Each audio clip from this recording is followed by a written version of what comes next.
Hi, everybody. John Daly here. Do you need a podcast host? Well, let me make your podcast rock while allowing you to do what you do best, be an expert. To use an old phrase, I play Ed McMahon to your Johnny Carson. I want the podcast to reveal more about you, your cause, or your company. We will give people insight as if they are doing the interview with you. Now, how do I do it? Well, I plan ahead of time. You will get a full script of what I will ask, so you'll be prepared for the information you want to impart. However, there will be room for spontaneous follow-up questions. This will ensure that the podcast is not scripted, but probing and fun. Maybe you don't want to be on the podcast. If so, I can be your spokesperson. Notice some of my podcasts here are opinion pieces. If you would like your voice out there with me acting as you, we can do that too. I can also help produce podcasts in many ways. If you want to do something simple like a recorded conference call line, I can produce this type of recording for you. Or I have access to a number of podcast production teams that can allow us to do audio and video. Here is a compilation of my podcast work. It covers news, healthcare, travel, and other lifestyle topics. Enjoy. Informed, non-inflamed. Politics. She was Senator Ted Kennedy's foreign policy advisor during the 1990s and was heavily involved in the Northern Ireland peace process, from Michael Dukakis to Barack Obama. She is also the author of a new book you have to get. It's called Shenanigans, the U.S.-Ireland Alliance in Uncertain Times. You can find the book on Amazon. Trust me, you need to read it. There's a lot of good stuff in there. But we're going to be talking Brexit right now. Trina, welcome to the show. It's great to be here. Thanks, John, for having me. If you can, for folks, explain exactly what this is. Yeah, John, the situation with Brexit, it's fluid, and a lot can happen between now and October 31st. But to simplify, there's a 300-mile border between Northern Ireland and Ireland. And as Northern Ireland is part of the United Kingdom, if Brexit occurs, that becomes the only land border between the UK and the EU, because Ireland's a member of the EU. So with the achievement of the Northern Ireland Peace Agreement back in 1998, the physical border went away, and Northern Ireland's been peaceful, largely peaceful. I mean, most of the violence, the troubles has largely gone away, not entirely, but mostly. And a return of a hard border would just be awful for the economies of the UK and Ireland, and especially Northern Ireland. Some people fear a return of violence. Both Britain and the EU have promised there will be no hard border after Brexit, but no one has yet to come up with how exactly that would work. Informed, not inflamed. Healthcare. You may have seen her. She was the doctor who was with Trump at the signing of the Hospital Pricing Transparency Executive Order, and she talks to us about hospital cost, media bias, and what Trump is like. Hi, everyone. Welcome to Informed, Not Inflamed. Dr. Elena George is an ear, nose, and throat specialist from Atlanta. She spoke at the White House backing the president's directive that forces hospitals to list their prices for all medical procedures so everyone can see what it is. Now, Elena tells me this is a game changer for medical costs, and it seems to make sense. This will give patients more information to shop around and find better prices. However, there is some concern that I raised. The healthcare system is still complex, and we are seeing a lot of consolidation that could allow these organizations to price fix among themselves, even in the open. But Elena says she thinks prices will drop. That's what I want. That's what I hope. It's not about price control in the classic sense of you can only charge X for a procedure. I think that's inappropriate. It should be free market. So if I went to the best medical schools and I am the best trained, and I feel that my value is X, then I want to get that. And if doctor next door to me wants to charge less, then the patient should have a choice of choosing which one they go to. I don't believe in everybody, how low can you go? Because that doesn't promote competition, that promotes drudgery, and that's slavery in any way. Then I asked her a question about media bias, the fact that this story was barely reported by the majority of the media. It did appear in the print media. Now, I wondered if this was a form of media bias that I talk about a lot, which is the sponsor bias. That networks didn't want to hear this story because it would hurt their sponsors, which are Big Pharma and big healthcare and health insurance companies. I would agree with that. I mean, my mantra is always follow the money. And a lot of these media outlets are, if you watch TV, especially news, It's always drug companies, for example, that are advertising during that time. And I think there's also liberal bias, and I think there may be people who want single payer, and they're not interested in having a solution. And think about it, if you really want to be, think about this from an analytical standpoint. The whole point of driving single payer is that the costs are so high, so you need the government to help you. Mm-hmm. Well, if the costs drop and you know exactly what they are, single payer goes out the window. Informed, not inflamed. Healthcare. Scary fact. A U.S. military vet commits suicide every 65 minutes. That's because of PTSD, post-traumatic stress syndrome.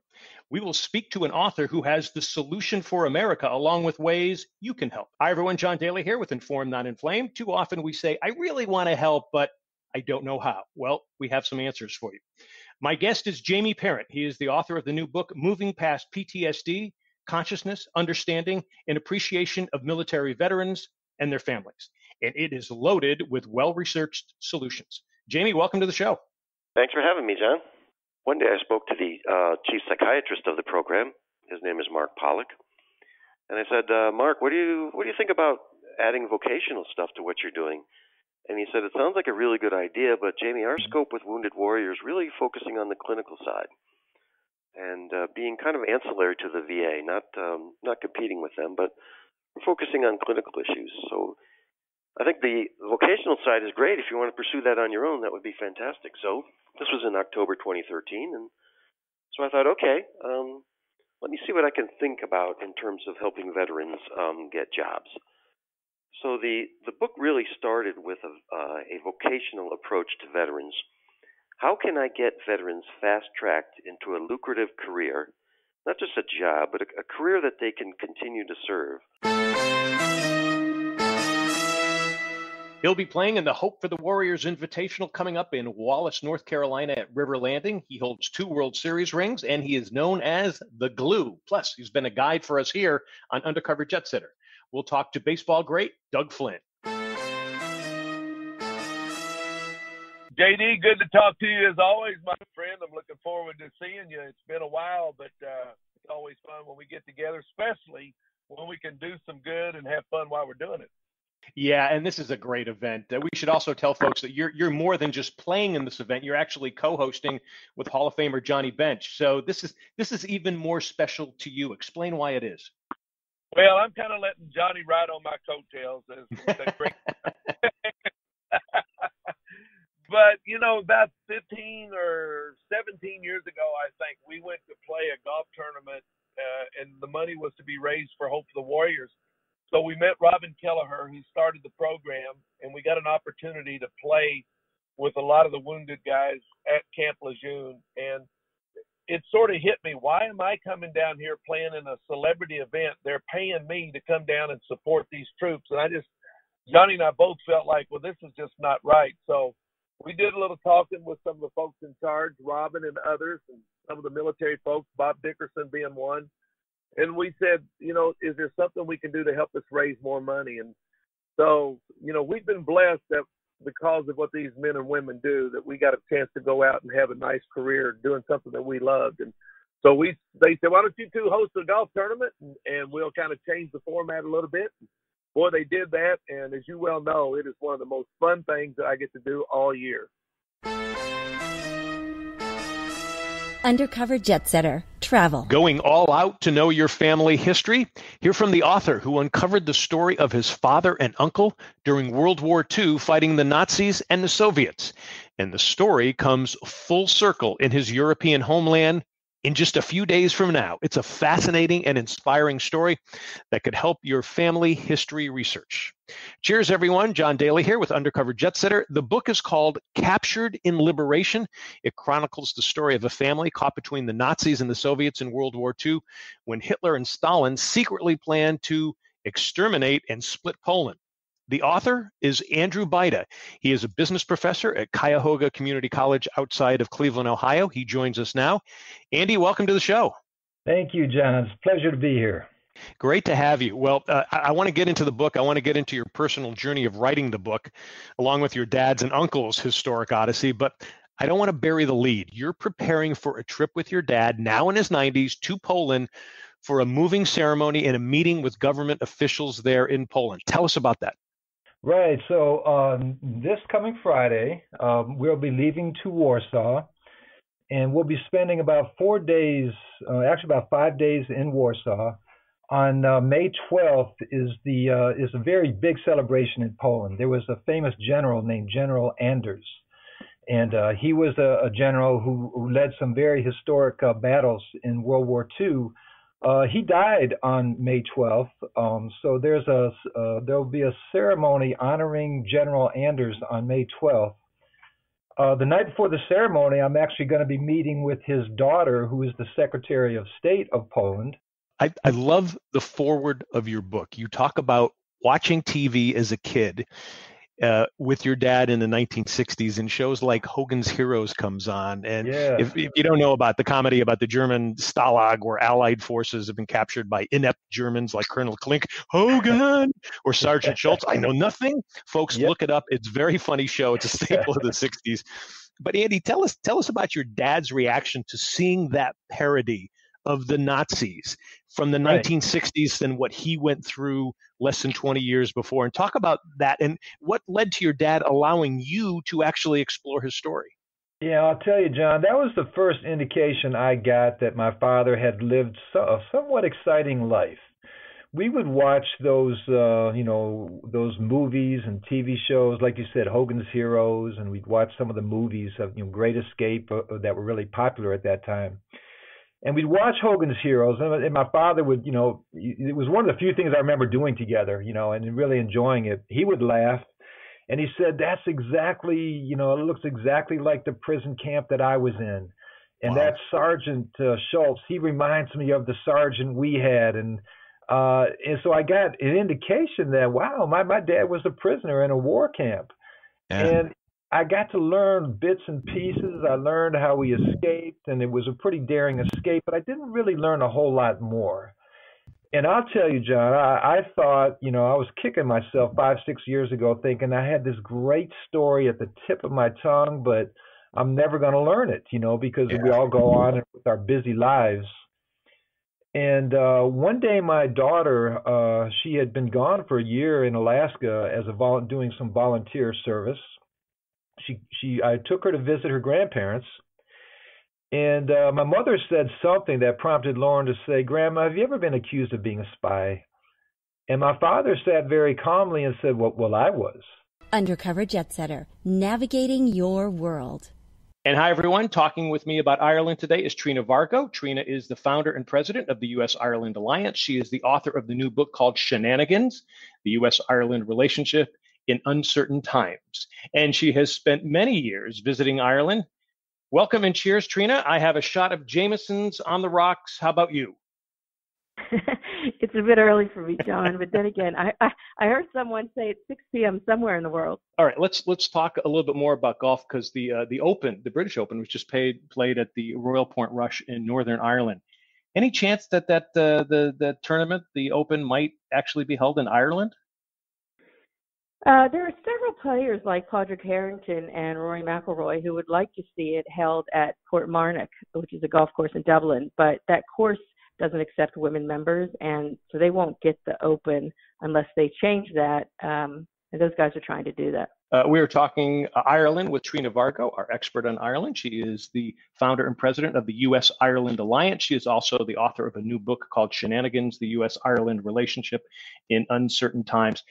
Let's talk about some of the other courses in Ireland that are highly regarded that you would recommend. Well, Old Head in the south of Ireland is high in world rankings. Mm-hmm. The links courses like Lahinch and Waterville are popular.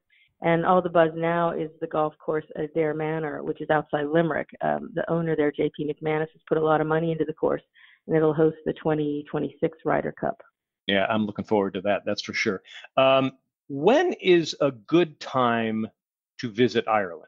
I really like September and May. I confess that I try to avoid places at the time of year where there's a big tourism crush. So I would probably pick those 2 months. So with Hong Kong in the news big time, should you go to Hong Kong now? We will take a look at your options for this bucket list destination. And we have the inside scoop. And I just returned from there. Undercover Jet Setter, navigating your world. And hi, everyone. John Daly here, along with Susan Anzalone. Welcome to the Undercover Jet Setter podcast, and cheers. We are drinking the Kong Hatton. I don't know if you can hear that, but it's a little ice tingling in the glass, and you can see that on our mixology page on undercoverjetsetter.com/mixology. It has a bourbon, Cointreau, lychee liqueur, and tonic water, and it is super yummy. It is very, very good, and we created it in Hong Kong about a year ago, and again, we hope folks take a chance to take a look at that. But we might need more of these because people are getting concerned about heading to Hong Kong. So we wanted to do this show to give you all the information that we have. And the best info, Susan, comes from you. You were there gathering some info for future segments for us. So what is your your recommendation? Should you go, or should you go somewhere else besides Hong Kong? Well, first off, this is one of my most favorite cities on the planet, and I think yours too, John. Absolutely. For so many reasons that, you can see in all of the shows and all of the segments that we've done on Hong Kong. So it's a little heartbreaking to see all of this tension and chaos happening in a city that is known really for its safety and order and peacefulness. But if you are thinking of going to Hong Kong, and I would still recommend that to anyone who has never been, since it's one of the greatest cities in the world and a fabulous and diverse place that celebrates life in many ways. And I think everyone should experience it at least once, if not more. Definitely still go if you are thinking of going. And the only thing I would say is that if you have the option to choose a time frame, I would probably wait until some of these protests have calmed down, and which I believe they will. They're planned and they're peaceful protests for the most part. But as we did just see about a week ago, you could have, flight delays or complications due to protests that may occur at the airport or around the MTR. So for convenience reasons, mainly, I would suggest waiting a few months, maybe, just to see how it plays out. But I wouldn't cancel it from your bucket list. I would definitely make plans to go in the next few years for sure.